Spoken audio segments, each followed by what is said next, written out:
अगर आप मेरे इस YouTube चैनल को फॉलो करते होगे, मैंने इस YouTube चैनल पे IRCTC का अकाउंट बनाने से लेकर के तत्काल टिकट, नॉर्मल टिकट बुकिंग से लेकर के मास्टर लिस्ट बनाने से लेकर के वो सारी जानकारी शेयर करी है, किस तरीके से कम समय में तत्काल टिकट बुकिंग वगैरह आप कर पाएंगे।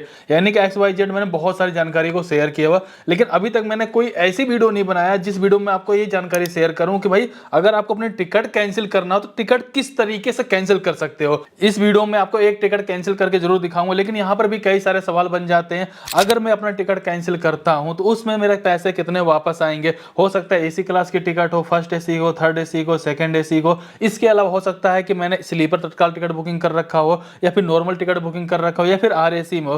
तो बेसिक थोड़ी सी जानकारी शेयर करने के बाद एक टिकट को कैंसिल करूंगा, ताकि बेसिक जानकारी तो कम से कम आपके पास होनी चाहिए। सबसे पहले हम बात करेंगे नॉर्मल टिकट बुकिंग के बारे में। नॉर्मल टिकट बुकिंग मतलब हो गया, एक होती तत्काल बुकिंग, एक होती नॉर्मल बुकिंग। नॉर्मल बुकिंग यानी कि आप कभी भी कर सकते हो। तत्काल बुकिंग के लिए आपको एक दिन पहले ट्राई करना पड़ता है। स्लीपर के लिए 11 बजे, एसी के लिए 10 बजे।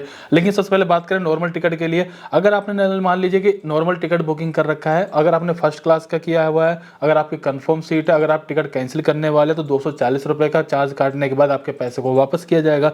वहीं अगर आपकी सेकंड एसी होती है तो उस कंडीशन में 200 रुपए का चार्ज काटने के बाद आपके पैसे को वापस किया जाएगा। वहीं अगर आपकी ये थर्ड एसी होती है उस कंडीशन में 180 रुपए चार्जेस काटने के बाद आपके यहाँ पे जो भी पैसा बचेगा वो आपको आपके ओरिजिनल पेमेंट मेथड पर रिफंड किया जाएगा। वहीं अगर बात करते हैं, अगर आपने स्लीपर क्लास की टिकट बुक कर रखी है और वो टिकट आपकी कंफर्म है, उस कंडीशन में 120 रुपए का चार्जेस काटने के बाद पैसा वापस किया जाएगा।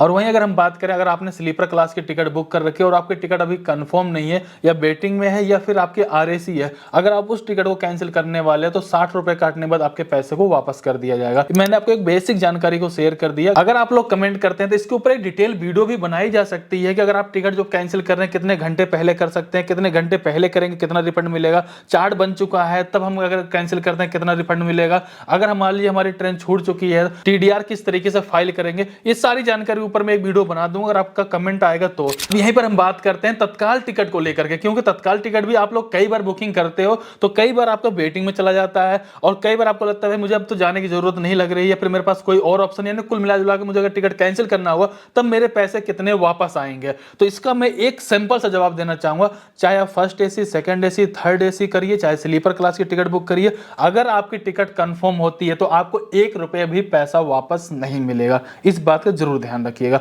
वहीं अगर हम बात करते हैं, अगर आप मान लीजिए टिकट बुकिंग करते हो और अगर आपकी मान लीजिए एसी क्लास की जो टिकटें होती हैं, अगर आपकी वो वेटिंग में चली जाती है या फिर RAC चली जाती है, अगर आप कैंसिल करेंगे, फर्स्ट क्लास में अगर तत्काल टिकट बुकिंग करते हो वेटिंग या RAC होता है तो आपको 240 रुपये काटा जाएगा। अगर वही आपका यहाँ पे सेकंड एसी होता 200 रुपये, अगर थर्ड एसी होता 180 रुपये। अगर वही स्लीपर क्लास का टिकट आप बुक करते हो, अगर वो वेटिंग में या RAC में चला जाता है तो 60 रुपये काटने के बाद आपके पैसे को वापस कर दिया जाएगा। लेकिन कंफर्म टिकट है, चाहे किसी भी क्लास की होगी, तो आपको यहाँ पे 1 रुपये भी पैसा वापस नहीं मिलेगा। और मान लीजिए अगर आपने स्लीपर क्लास की कोई टिकट बुक करी हुई है, अगर वो RAC में है या फिर वेटिंग में है और चार्ट नहीं बना, उससे पहले अगर आप उसको कैंसिल करते हैं तो 60 रुपये काटने के बाद आपके पैसे वापस मिल जाएंगे तत्काल वाले कंडीशन में भी। वही अगर चार्ट बन जाता है उसके बाद अगर आप कैंसिल करने वाले तो आपको 1 रुपये भी वापस नहीं मिलेगा। फिलहाल मेरे साथ भी एक ऐसी कंडीशन बन चुकी है, मैं तत्काल टिकट बुकिंग कर रहा था लेकिन वो टिकट वेटिंग में चली गई है। अब उस टिकट को मैं यहाँ पे कैंसिल करने वाला हूँ। हालांकि आपका तत्काल टिकट बुकिंग कैंसिल करना हो या फिर जो नॉर्मल टिकट आप बुकिंग करते हैं उसको कैंसिल करना, दोनों प्रोसेस आपको सेम टू सेम देखने को मिल जाता है। और ये सारा प्रोसेस मैं IRCTC की एप्लीकेशन में आपको बताने वाला हूँ ताकि आप मोबाइल एप्लीकेशन का यूज करके कर पाए।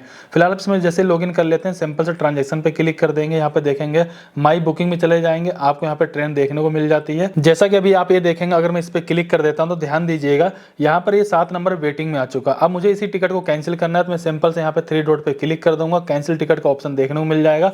और ऐसा भी हो सकता है कि आप एक बार में 4 लोगों का 5 लोगों का टिकट बुकिंग करते हो और आपको लगता है नहीं यार मुझे उसमें सबका नहीं कैंसिल करना है, 1-2 लोग कैंसिल करना है, मतलब किसी भी कंडीशन में, तो जिनका जिनका आपको कैंसिल करना है उस पर आप यहाँ पे टिक करने के लिए ऑप्शन मिल जाएगा। अगर आपको सबका कैंसिल करना है तो आप सिलेक्ट ऑल पे क्लिक कर देंगे। इसके बाद सिंपल से यहाँ पे कैंसिल टिकट पे क्लिक कर देंगे, इसके बाद यहाँ पे यस पे क्लिक कर देंगे। अब यहाँ पे देखेंगे जो तत्काल टिकट था आपका सक्सेसफुली यहाँ पे कैंसिल हो जाएगा। और आप लोग ध्यान दीजिए, जो भी मैंने पेमेंट किया हुआ था उसमें से 60 रुपए कटने के बाद 425 रुपए मेरे बैंक अकाउंट में या फिर जहां से मैंने पेमेंट किया था वहीं पे उसको ट्रांसफर कर दिया जाएगा, जो कि अगले 24 से 48 घंटे में आपके अकाउंट में पैसा आपका आ जाता है। सो इस तरीके से आप ट्रेन की टिकट को कैंसिल कर सकते हो। कुछ चार्जेस बारे में मैंने जानकारी को शेयर कर दिया। अगर आपका फिर भी कहीं पर कोई डाउट रह जाता तो कमेंट सेक्शन में जरूर कमेंट करिए ताकि मैं आपको रिप्लाई देकर जानकारी दे पाऊं या किसी अगली वीडियो में आपको डिटेल में जानकारी दे पाऊं। फिलहाल इस वीडियो को लाइक करिए, चैनल सब्सक्राइब करिएगा। तो चलिए फिर मिलते हैं किसी नेक्स्ट वीडियो में, तब तक के लिए जय हिंद, जय भारत।